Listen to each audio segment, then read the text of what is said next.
Sejam bem-vindos ao Som T, o seu canto de saúde e arte. Um oferecimento Jaleco, o melhor amigo do estudante de medicina.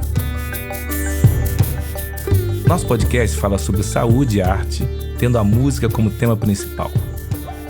A música é uma linguagem universal que transcende o discurso e nos acompanha do ventre materno aos últimos dias de nossas vidas. Estudos científicos mostram que a música pode curar, nesse caso a gente chama de musicoterapia, e também pode prevenir doenças crônicas e degenerativas, assim como Alzheimer. Tocar um instrumento musical ou cantar estimula nossa memória e alivia o estresse. O universo da música e da saúde tem muitos pontos em comum e é sobre isso que nós queremos falar. Meu nome é Eduardo Rocha, médico nefrologista e músico amador, e em nosso episódio de hoje falaremos sobre educação. Vocês já pararam para pensar quantas horas são necessárias para se formar um bom médico ou um bom músico? Será que os médicos que apreciam música ou tocam algum instrumento são diferentes dos médicos que só se interessam por medicina? É possível se dedicar com profundidade a áreas tão distintas quanto a medicina e a música? Para conversar conosco sobre este fascinante tema, convidamos o professor Hernani Cal, músico e professor da Escola Parque no Rio de Janeiro, e o Dr. Lucas Cotini, médico anestesista, ex-aluno da Escola Parque e da Faculdade de Medicina da UFRJ.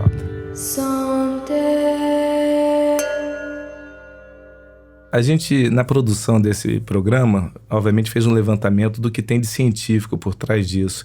E nós ficamos bastante interessados por um estudo da professora Lisa Wong, da Harvard Medical School, que traça um paralelo entre as habilidades que a gente desenvolve durante o processo de amadurecimento, né, do bebê até o adulto, destacando a coordenação motora, a cognição, obviamente, além da empatia, já que para tocar em grupo é necessário respeitar o momento de cada um, buscar a sincronicidade. E segundo essa pesquisadora, crianças que aprendem música se tornam adultos mais sensíveis, disciplinados e resistentes. Hernani, você dá aula de música para crianças e para adultos. O que é mais difícil? O cérebro de uma criança ele responde de forma diferente da de um adulto, na tua percepção? Sim, o meu trabalho se baseia na música como o viés do desenvolvimento humano, né? Eu não tenho nenhum objetivo de formar músicos, nem dos meus alunos de 7 anos, nem dos alunos de 70, né? Ou, enfim, seja qual for a idade. Tá, então a tua percepção do cérebro da criança, você nota realmente que reage então, diferente? Acho que as crianças ainda estão nesse processo de desenvolvimento. E a música, articulação, coordenação, o comprometimento com o grupo, a concentração. A música requer um tipo de concentração que nenhuma outra atividade requer. É específica. Não que seja melhor ou pior, não é qualitativo, mas é específico, né, assim. Que já entrando na adolescência, que é quando muitos jovens escolhem suas profissões, né, e essa questão da vocação, pessoas que não sabem o que querem fazer, e ao mesmo tempo não é incomum que adolescentes, até como forma de integração social, busquem a música para passar grande parte do seu tempo, seja dança, ou simplesmente se reunir para ouvir música, ou tocar algum instrumento. Vamos falar um pouquinho desse processo da escolha de uma profissão. Vocês acham que a música na adolescência e a dedicação ao estudo da música para aqueles que querem tocar um instrumento ou cantar, isso acaba ajudando ou atrapalhando, já que muitas crianças e adolescentes são cobradas por uma performance acadêmica, na qual muitas vezes a música nem faz parte do currículo? Eu acho que o estudo da música ele tem que estar desassociado de qualquer outra condição. O estudo da música, eu acho que ele tem um lugar, não sei se é soberana a palavra, mas eu acho que é uma possibilidade para todo e qualquer sujeito em qualquer faixa etária, né? Ele não passa por uma escolha, no momento de escolha, que já é uma certa crueldade com os adolescentes, né? Tanta coisa pulsante naquele corpo, aí tem que tomar uma decisão para a vida. Isso eu acho um erro, né? Eu falo por mim, eu já estou na 3ª atividade, né? Já passei pelo design, toda a música e na docência, né? Mas eu acho que toque um instrumento e tenha também uma profissão. Eu acho que a música tem um lugar de mexer com esse corpo, com essa cabeça que é soberano mesmo. Então, se você escolher a música como profissão, bacana, mas não deixe de tocar um instrumento, que seja o seu corpo, as suas cordas vocais, o seu mal de percussão, né, que usando o título de uma canção maravilhosa de Kiko Dinucci e Douglas Germano. Não dá, eu já tentei teleco-teco, tocacatum, papapá. A mão tem vontade própria, bate que bate com a direita, bate que bate com a canhota, bate que bate com a direita, bate que bate com a canhota. Batucar na mesa, se encontrar com os amigos pra fazer um samba na esquina e... Eu acho que a música é isso, né? O que você acha, Lucas? Você acha que já mais ou menos entrando na faculdade, a música ou ouvir música te ajudou, te atrapalhou ou não teve nenhuma interferência? Acho que a maior presença que a música teve dentro da faculdade em si foram as baterias, né? Porque na medicina, talvez aí um pouco diferente de outras áreas, a gente tem muitos jogos e tem uma parte de esporte muito forte. E quando a gente vê as faculdades de medicina, todas têm uma atlética e todas têm uma bateria. E aí você tem eventos com a bateria, você faz festa na sexta-feira, no sábado, com bateria, com DJs, com... Então a música acabou entrando na minha vida, na faculdade, como uma coisa mais festiva, né? Não um estudo, né? Mas era uma coisa pra gente aproveitar o momento e talvez até extravasar um pouco aquele estresse do dia a dia da medicina. É interessante você estar contando, Lucas, porque eu fiz faculdade nos anos 80, né? E naquela época era assim, quase que unânime. Na UFRJ, se você entrasse para estudar a faculdade de medicina, você tem que abandonar o esporte. Tinha muitos alunos da minha época que eram bons atletas, que abandonaram suas competições esportivas. E alguns músicos até muito bons. E o que sobrava era uma reunião de pequenos grupos. Eu até fiz parte de um grupo com um nome muito original de Nós Tratamos, que obviamente não fez muito sucesso. E chegamos à conclusão em pouco tempo que seríamos ótimos médicos enquanto músicos. Mas brincadeira à parte, divertiu bastante dos nossos encontros. E eu acompanhei, né, até participei de forma indireta desse processo de criação das baterias, e eu apontaria isso como resultado de um trabalho didático que o Hernani tem um papel até hoje muito importante. Fala pra gente então, Hernani, sobre a tua experiência na orientação dessas baterias universitárias e de medicina em particular.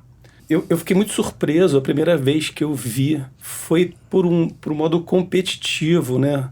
Eu falei, caramba, essa rapaziada tá tocando pra caramba. Tinha um movimento, principalmente paulista, né? Tem o Balatucada, né? Que é o grande concurso nacional de baterias universitárias. E assim, dos 10 primeiros, 9 eram baterias de universidades paulistas. E o 10º colocado era, sei lá, curitibano, não me lembro assim. Eu falei, cadê o Rio de Janeiro nessa parada, né? Aí Renata Aranha, que tocou com a gente no Monobloco, falou assim, Hernani, você já trabalhou bateria universitária? Pô, tem uma galera lá da Federal de Medicina. Aí eu fiz um ano, né, de trabalho na Federal. Depois eu vim para o UERJ trabalhar com a bateria do Congo, que são os alunos de Direito. E nos últimos anos eu tô com a Polivalente, Medistácio.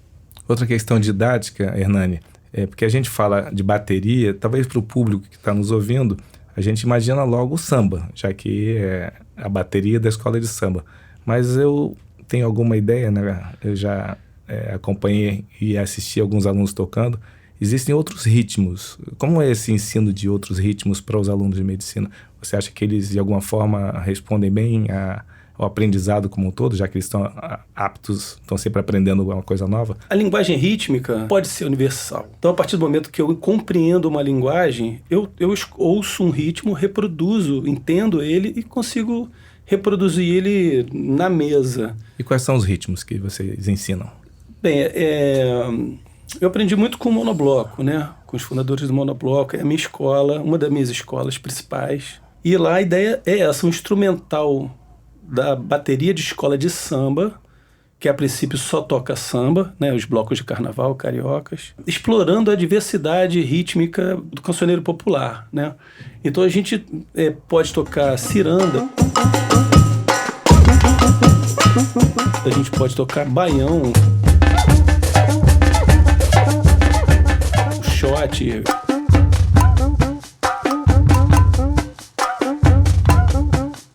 maracatu, pode tocar uma ukulele, né, que é o tamborzão carioca, do funk carioca.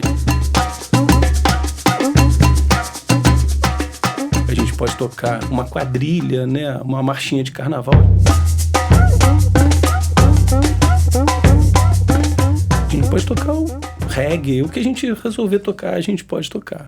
Bom, vou contar para você a experiência de uma aluna de medicina que a nossa produção identificou, a Beatriz. Ela conta que está tendo aula de bateria para estimular a coordenação com baquetas, já que ela tem a intenção de ser cirurgiã de laparoscopia. Conduzir procedimentos cirúrgicos, que como agora existe a robótica ou a cirurgia laparoscópica, você precisa disso. Você opera olhando para uma tela e não para a barriga aberta. A barriga nem é aberta. Coloca-se 2 bastões dentro da barriga e ali dentro ela tem que ter habilidade. Isso não é fácil para cada um. Eu vou te perguntar sobre os requerimentos para tocar cada instrumento. Existem instrumentos mais difíceis do que outros? Eu acho que existe uma identificação do sujeito com o instrumento e a função daquele instrumento naquela formação instrumental da banda, né? Eu acho que o barato, assim, quando você vai tocar um instrumento, é você entender essa função do instrumento e buscar se identificar, que é diferente de como ouvinte, né? Como ouvinte, lá, toda vez que eu vou a um show, eu ouço o som do saxofone e fico, aí eu quero tocar saxofone. Não. Se você for tocar um instrumento, eu acho que experimente, se você tiver a oportunidade, instrumentos com funções diferentes, né? Na bateria tem uma função, o baixo tem outra função, a guitarra, o cavaquinho, o pandeiro, a cuíca, são funções diferentes, né? Fazendo uma brincadeira aqui com vocês, se o Centro Cirúrgico fosse uma banda de rock, quem seria o quê? Existem personalidades ligadas à escolha de cada instrumento, da voz, vocalista? Quem seria o baixista, o baterista? Eu tenho que puxar um pouco a sardinha. Acho que o anestesista é o maestro, né? Então você é o primeiro a chegar e o último a sair. E você organiza o que está acontecendo ali. O cirurgião, ele é o vocalista, talvez, né? É um popstar, né? Ele é o dono da equipe, é o que faz, de fato, o mau contato com o paciente, ele que o paciente conhece. É o primeiro violino, né? De uma orquestra. Exatamente. Mas, e eu vejo muito todo o resto da banda é a equipe de enfermagem, que é quem, de fato, faz a banda rodar. Então, quando a gente está com uma cirurgia acontecendo, se a gente não tiver todo esse time jogando em conjunto, né, todo mundo tocando junto, a cirurgia não sai. Agora eu vou tocar num tema delicado. Vamos falar sobre doença, envelhecimento e morte. Existem alguns estudos mostrando que profissionais da música e da saúde têm incidência elevada de algumas doenças quando comparados à população geral. Taxas de suicídio mais elevadas, muitas vezes associadas à depressão, esgotamento profissional, o famoso burnout, que os americanos chamam, associado ao excesso de trabalho, insônia, possivelmente associada a horários de trabalho menos tradicionais, alcoolismo, dependência química, são apenas exemplos de doenças que preocupam os profissionais que cuidam da saúde pública. Como é que é a incidência de doenças entre os médicos? Olha, sem dúvida, todas as doenças relacionadas a estresse têm uma incidência maior em médico. Isso já foi bastante estudado, de 20% a 30% maior. E dentro da minha profissão, que é anestesia, isso é mais grave ainda. Então a gente tem um alto índice de depressão, um alto índice de suicídio.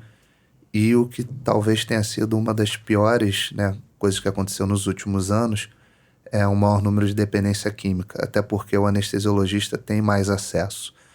Então isso, sem dúvida, é um problema de saúde pública, né? A gente sabe que... Dependência química, você está falando em acesso a opioides, a morfina, a heroína, aqui, classifica um pouco melhor, explica melhor pra gente. Principalmente em relação a opioide, né? Então, qualquer derivado aí da morfina, então é um dependente químico daquelas medicações que ele tem acesso, né, quando vai exercer o seu trabalho. Então, por que o anestesista tem mais acesso a isso? Os outros médicos não têm? Não tem, porque a gente usa isso para anestesiar o paciente. Então, é claro que os hospitais têm um controle muito forte sobre isso, mas quem quer sempre consegue burlar de alguma forma. E existe um perfil típico, assim, o médico anestesista começa a ter acesso, aí ele experimenta uma vez e vai gostando, como é que é? O padrão mais comum para médicos, como um todo, é o seguinte: é um médico que fica doente com alguma coisa e precisa ser medicado. Então ele precisa receber uma medicação dessas que vicia. E ele sabe o que ele está recebendo. Então ele acaba ficando viciado naquilo e depois ele vai ter mais acesso àquilo porque ele é médico. Então ele pode pegar como se fosse usar para alguém e acaba ficando viciado. Então é muito comum. E existe alguma medida educativa que a gente poderia pensar para médicos ou já estudantes de medicina para que isso fosse minimizado? Eu acho que tem alguns pontos aqui, né? Primeiro é entender o que está causando tudo isso. Então, não é só a presença do remédio ali que faz uma pessoa buscar aquele remédio. Então, se existem alguns fatores por fora, alguns fatores externos que podem estar causando isso. E, sem dúvida, possibilitar, assim, parar um pouco com o preconceito em relação a isso, para a pessoa ter a abertura de falar, ó, eu tô com esse problema, eu sou um dependente químico e eu preciso de ajuda. Isso é muito difícil, porque aí, profissionalmente, hoje em dia, ele cai muito. Então, acho que esse apoio seria fundamental. E, sem dúvida, campanhas que pudessem educar as pessoas de que existem outras formas, outra forma de buscar ajuda, enfim. Então, pelo que eu entendi, a gente entra naquela questão de dificuldade da sociedade aceitar um dependente químico como um doente. Ele faz parte daquelas doenças em que o paciente é julgado. Isso, exatamente. Como se a pessoa fosse culpada por aquilo, a gente sabe muito bem que não é. Emendando então, Lucas, me explica um pouquinho, você citou que os anestesistas têm mais depressão do que outras pessoas. Você saberia explicar o porquê? Olha, existe as pessoas costumam comparar muito a anestesia com pilotar um avião. Essa é a comparação mais comum. Geralmente você vê um paciente que você conheceu naquele dia ou um dia antes e você vai pegar ele de um jeito que ele está vivo, respirando, vai fazer uma série de remédios para ele e ele vai dormir, parar de respirar, o coração dele bate mais devagar, ou seja, se nesse momento ele tem qualquer complicação, foi você que causou, não a doença. Então é um índice de estresse muito grande, tanto quando ele dorme quanto quando ele acorda e durante a cirurgia. Então o anestesiologista ele é submetido a muito estresse, tanto é que a gente é treinado para controle de crises. Então é uma coisa que esse estresse gera muito burnout. E além disso, os horários são muito ruins. Então eu me lembro quando eu me formei, eu trabalhava assim 4 dias sem voltar para casa. Eu saía de casa segunda, voltava na quinta ou na sexta. Então você fica sob muito estresse. Quando você tem complicações, você tem medo, porque não tem ninguém para te ajudar, né? Então você tem muito medo de processo, muito medo de causar um mal a alguém. E era uma pessoa que estava respirando quando chegou ali. Então acho que tudo isso pode ser talvez o motivo desse aumento. E existem estudos, você mesmo me mostrou um estudo da PLOS ONE, que é uma revista altamente qualificada, mostrando que cirurgias em que se toca música, ou em que se ouve música, são mais bem-sucedidas ou têm menor incidência de dor. Fala um pouquinho pra gente sobre esse estudo. Isso é legal porque quando eu entrei na residência não se falava muito disso. E na minha prática profissional eu comecei a buscar um pouco. Eu trabalhava com cirurgia cardíaca de adulto e de criança, entre outras coisas. E eu comecei a usar música. E quando eu comecei a usar música, eu vi que funcionava bem, as pessoas ficavam mais calmas, eu comecei a estudar isso. Um dos trabalhos é esse trabalho de Roterdã, em que eles pegaram pacientes de 1 mês de idade até 18 anos, desde cirurgias não invasivas até cirurgias mais invasivas com anestesia geral. E eles perceberam que tanto a música, né, colocada no headphone, quanto a musicoterapia, que é feita por um profissional de musicoterapia, ele mesmo faz a música ali ao vivo, ou ele coloca algumas músicas já pré-definidas, elas melhoram o paciente no pré-operatório, que é o antes, durante e depois da cirurgia. Então a gente tem redução de estresse, redução de ansiedade, em vários casos redução de dor no pós-operatório, e principalmente na criança, para quem nunca viu uma anestesia de criança, é a coisa mais ingrata para o anestesista, porque você pega a criancinha brincando, você faz um monte de gracinha, ela tá feliz, mas chega um momento que você tem que botar a máscara no rosto dela. E ela dorme te olhando, querendo te matar, né? Como se você fosse a pior pessoa do mundo. Quando ela acorda, ela lembra de você. Então, colocando a música, ela consegue relaxar um pouco mais. Ela tem uma aceitação melhor daquela máscara, do anestésico. E com isso, você diminui a necessidade até de fazer remédios para aquela pessoa. Então, é como se fosse um tratamento alternativo que você faz em conjunto. Acho que o Hernani está com uma dúvida. Estou com uma curiosidade.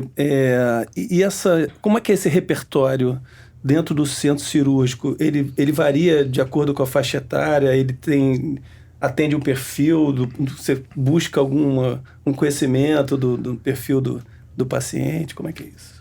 Olha, isso também é interessante porque, na verdade, existem algumas músicas que são mais adequadas, né, para um centro cirúrgico.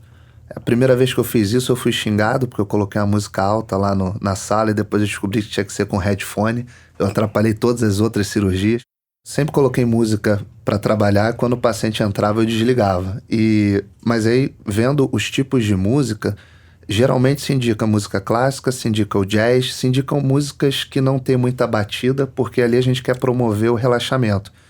E existe também a questão da frequência binaural, né? Que é quando você coloca num fone música com 2 frequências diferentes em cada ouvido. Isso aí, o que os estudos mostram é que isso gera um tipo de onda no eletroencefalograma, que é um exame que vê as ondas neurológicas, que é uma onda alfa. Essa onda alfa, ela está relacionada ao nosso estado de relaxamento. Então as pessoas usam inclusive esse tipo de frequência para meditar. Mas geralmente eu busco aquilo que a pessoa gosta. Bacana. Quando é uma criança é mais música clássica, e quando eu vou fazer uma anestesia para um adulto, eu pergunto o tipo de música que ele gosta. Agora vamos falar um pouco sobre o envelhecimento. A gente sabe que um médico mais velho, ele é mais experiente, a mesma coisa para um músico. Mas em tudo aquilo que envolve uma performance, o cliente, né, no caso o paciente ou o ouvinte, ele tem uma expectativa de que, como um bom vinho, o tempo só melhore. Mas como é que o médico e o músico lidam com essa questão de envelhecimento e perda eventual da memória, da capacidade cognitiva, da capacidade até de coordenação motora? Hernani, fala sobre o envelhecimento dos músicos. Existe uma visão sobre os músicos que é uma visão discriminatória ou elitista, assim. Músicos são só aqueles expoentes que estão na mídia. E assim, da mesma forma que o jogador de futebol, outra vez até que os médicos, né, tem 3% do mercado que é a galera conhecida, né? O restante tá atuando pra caramba e tem muito músico bom, muito. O Brasil, então, assim, transborda músico bom, músico compositor, músico instrumentista, músico professor. O Brasil transborda de bons profissionais. E talvez essa turma que seja do mais intenso, né, seja essa galera que está no sucesso, né, que está no entretenimento. Então, existem as curvas, né? Eu acho que tem músico que vive uma vida com umas curvas menos acentuadas e menos nocivas à longevidade, né? Então, tem diversos músicos, né, com 70 anos que são brilhantes. É claro que o timbre da voz vai mudar, é claro que os reflexos vão mudar, mas aí o sujeito tem que ter a sabedoria de se manter... assim, o meu passo tem que ser outro, né? O meu beat é outro, né? Esse recurso eu não consigo utilizar mais, mas eu posso inventar novos recursos, né? A gente tem um exemplo da Elza Soares, né? Que é uma mulher que está na renovação. Você está falando disso, né? Brilhante, né? Sacando composições de uma galera nova, de uma galera mais antiga, mas fazendo o disco com guitarras, com uma linguagem extremamente contemporânea e uma voz artística, política, impressionante, impressionante. Eu podia falar de um outro exemplo aqui, a Áurea Martins, que é contemporânea também, que é uma voz maravilhosa, uma cantora maravilhosa, que não é expoente, não é conhecida, mas também que atua de uma maneira brilhante e permanente na música popular e tá. Ou o Zé Ramalho com Sepultura no Rock in Rio. Olha isso. Maravilha. Vários, Ney Mato Grosso, muita gente. Pessoal, a gente vai se aproximar agora do encerramento do nosso programa e eu vou trazer um tema aqui para a gente encerrar. De que forma música e medicina, ou música e saúde, podem se aproximar ainda mais para que sejam sinérgicos, ou seja, que a força de 1 mais 1 seja mais do que 2. A primeira coisa, música tem que sair, a gente tem que desmistificar que música é para aquele sujeito que a gente olha e fala, ele pega o violão e toca, ela abre a boca e canta. Não é, música é para todo e qualquer indivíduo, né? Fala assim, eu sozinho não consigo, mas coletivamente você pode. Não, tem. A música a minha educação musical passa pela ideia da inclusão, né? Meu grande desafio e a minha maior recompensa é o brilho no olhar do aluno que chegou assim, que ele falou assim, não, eu não sei o que eu vim fazer aqui, mas eu vim, porque eu vou tocar essa parada. E o cara depois de 2, 3 anos, está relaxado, encontrando com os amigos, fazendo um som, tocando humildemente seu ovinho, seu chocalhinho, ou tocando um tamborim, fazendo frases, ou o que quer que seja. Mas eu acho que assim, música é para todo e qualquer sujeito. Lucas. Bom, em relação à saúde, eu acho que para ficar mais próximo é o crescimento dessas áreas, né? Como, por exemplo, a musicoterapia, que eu não sou especialista e não teria nem como explicar de forma muito aprofundada, mas é o uso técnico, de fato, da música como terapia. Então você tem um profissional formado nisso. Ou o uso da música como um todo para você, a música medicinal que a gente fala, né? Que é o botar a música que a pessoa gosta para ela se sentir mais relaxada. E tem o outro lado, que é a música na vida do profissional de saúde. Então aqui a gente tem um bom exemplo, né? O próprio Eduardo, que está aqui comandando essa conversa, que foi até humilde, mas já há muitos anos está ali no monobloco, eu sei que ele toca pra caramba, e é um excelente médico, foi meu professor, enfim, é um expoente aí da nefrologia, transplante renal. Então acho que a música tem muito a adicionar, tanto como terapia para os pacientes, quanto também como algo que o profissional de saúde pode ter mais contato. E o oposto, na minha visão, também é fundamental, é você ter mais saúde no meio da música, é não ter essa relação perversa em que você tem que abdicar da saúde para ser um músico de sucesso, assim como você não tem que abdicar da saúde para ser um médico de sucesso. Então acho que existe um ponto em que um lado pode ajudar o outro, né? A saúde como saúde de fato e a música como algo que vai não só ser tratamento de um paciente, como também uma coisa que vai potencializar a sua profissão como médico. Bom, gostaria de agradecer a presença dos nossos convidados, Lucas Cotini, Hernani Cal, excelentes profissionais. Foi realmente um prazer compartilhar esses minutos de conversa com vocês. Som T. Obrigado, Edu. Prazer estar aqui. Prazer trocar essas ideias aqui com vocês. O prazer foi todo meu aí pelo convite. Obrigado. Esse foi o episódio de Médico e Músico, Todo Mundo Tem Um Pouco. Muito obrigado por ouvirem. Nos vemos dentro de 15 dias em mais um episódio de Som T, o seu canto de saúde e arte.